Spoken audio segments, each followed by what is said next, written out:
Hello and good evening. JC here from We Are Arsenal. I hope all Gooners watching live as well as back as a video. I hope you're all very, very well. And today I will be sharing with you 5 things that you need to know before Arsenal play against Manchester United at Old Trafford. A huge, huge game in what is going to be a jam-packed December for Arsenal. Can we go on another little unbeaten run? Who knows? But before we jump into things, let's run the intro.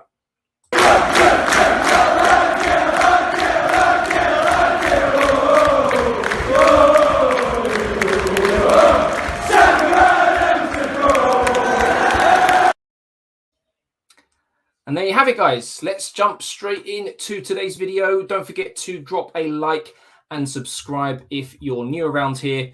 But number one on the list is the recent form for both clubs. And it's always a very, very big question when heading into a fixture.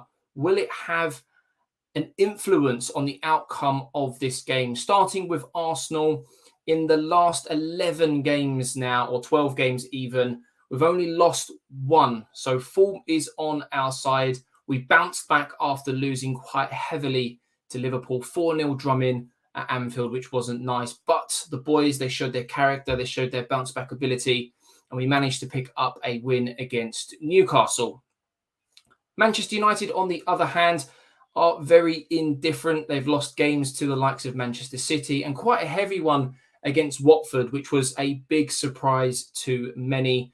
And after that, Ollie was no longer at the wheel, unfortunately. Well, or fortunately, depending on how you look at it and depending on who you support. Now, they do have a new manager, so there are big, big questions as to whether or not they will be full of confidence, wanting to impress the manager.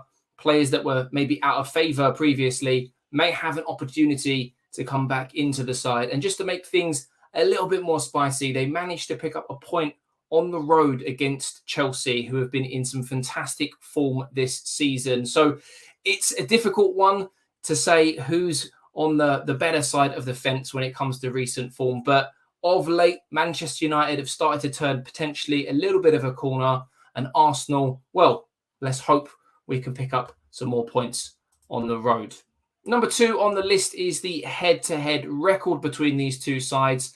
And both Manchester United and Arsenal have been in the top tier of football for many, many, many years. And there was once a fierce rivalry in the late 90s and early 2000s. And they've played each other a total of 234 times across various competitions down the years. Now, unfortunately, Manchester United do trump Arsenal in this department with 99 victories. Arsenal not too far behind, though. They have won 85 of these fixtures in the past, 50 of which have ended in a draw. Now, of late, recent fixtures between these two sides, however, do fall in Arsenal's favour. The most recent fixture was a draw at the Emirates last season. And prior to that, when we actually played them at Old Trafford, we beat them 1-0.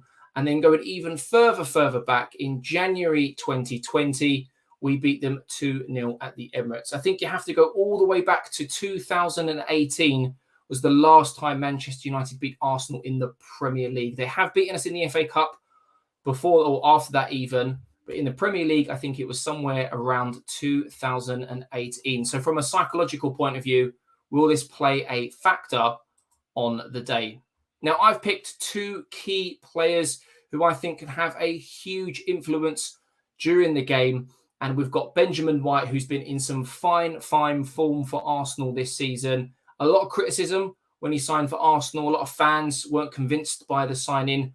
And Manchester United signed Cristiano Ronaldo very, very late on in the window. So this is going to be a fantastic matchup during this game. And if we have a little look at some of the stats on screen, Ben White has played a total of 11 games, 56 recoveries, 85 pass completion as well, which is fantastic for a ball-playing defender. And he does more often than not win his aerial and ground duels. 40 clearances, and he's managed to keep over 50% of the games that he's played in clean sheet, which is huge. But the big question is, will we be able to keep Cristiano Ronaldo quiet when we play them at Old Trafford, who was rested midweek, or should I say at the weekend against Chelsea. He did come on as a substitute, but you'd imagine he's raring to go, and he does love to play against Arsenal. Now, Ronaldo has played 10 games for Manchester United this season in the Premier League, scoring 4 goals, creating 9 chances, 2 of which have ended in assists. He also has an 85 passing completion accuracy, and he manages to complete 54% of his dribbles. He is always a dangerous player when on the pitch. Will it be one of these 2 players that helps Arsenal or Manchester United walk away with all 3 points, or may it be another player? Who knows? We'll have to wait until the day before we find out. Up next, number 4, we've got team news for both clubs. Granit Xhaka is still out. He is apparently ahead of schedule, according to Mikel Arteta, which is good to hear. Kolasinac will be out until January, from what I understand. And Saka, well, it's a bit of a difficult one. The extent of the injury is still a little bit unknown in the sense of when he will be returning. There is a small chance he could feature, but in my opinion, I don't think Arteta should risk him. He deserves a rest. He hasn't really had a rest since before the Euros, and you'll see who I pick in my preferred lineup in the next slide. 4 players that are definitely out for Manchester United are Pogba, Shaw, Varane and Cavani, and they are all big players for Manchester United. Maybe not so much Cavani, but what I'm trying to say here is that if Pogba, Shaw and Varane were fit and available for selection, the likelihood is they would probably start. So is that good news for Arsenal or bad news? Harry Maguire is now available after a suspension. Some Arsenal fans calling for him to play because he is prone to make a mistake or 2. But that moves us into the 5th and final slide of today's preview for the game on Thursday. And this is where you guys can get involved. If you want to feature in the match report after the game, if you want a shout out, whether it be your YouTube channel, your Twitter page, or just a shout out in general, all you need to do is comment the correct score down below. And if you get it right, you get a shout out in the match report after the game. Now, there are a few headaches for Arteta heading into this fixture, and we've got Kieran Tierney, the first one. Will he play? Will he be rested? Tavares has been in some fine form of late. I do think that he will get the nod ahead of Kieran Tierney, because I don't think Arteta will want to change things too much from the Newcastle game. With fixtures coming thick and fast, I think Kieran Tierney may feature in the next game, which is away at Everton. Another conundrum is I think Saka will be unavailable for selection, or if he is available, he'll be rested at the very least. And there's a question there. Who should he go with, Pepe or Martinelli? And I think the telling sign there for me was that when the opportunity came at the weekend, he went with Martinelli, and that's who I think he'll go with. And then last but not least, Odegaard or Lacazette. So going back to what I said a moment ago, I think he's going to stick with the same team unless his hand is forced like with Saka. And I think he will go with Odegaard over Lacazette. So that makes my 11. Ramsdale in goal, Tomiyasu on the right, Tavares on the left, Gabriel and White, who have been absolutely fantastic this season at centre-back. I think Sambi, who was my man of the match in the last game against Newcastle, will feature alongside Thomas Partey, with Odegaard just in front.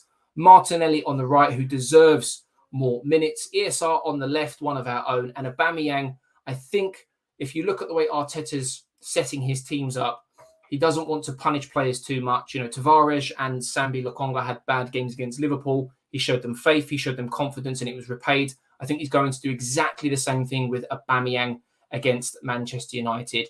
And my score prediction for the game is going to be 1-0 Arsenal. I'm going to go for the same score that we had when we played them last time at Old Trafford last season. If we can walk away with a 1-0 victory and 3 points, it's going to put us in a fantastic position to start December and also push for the top 4, which is absolutely huge.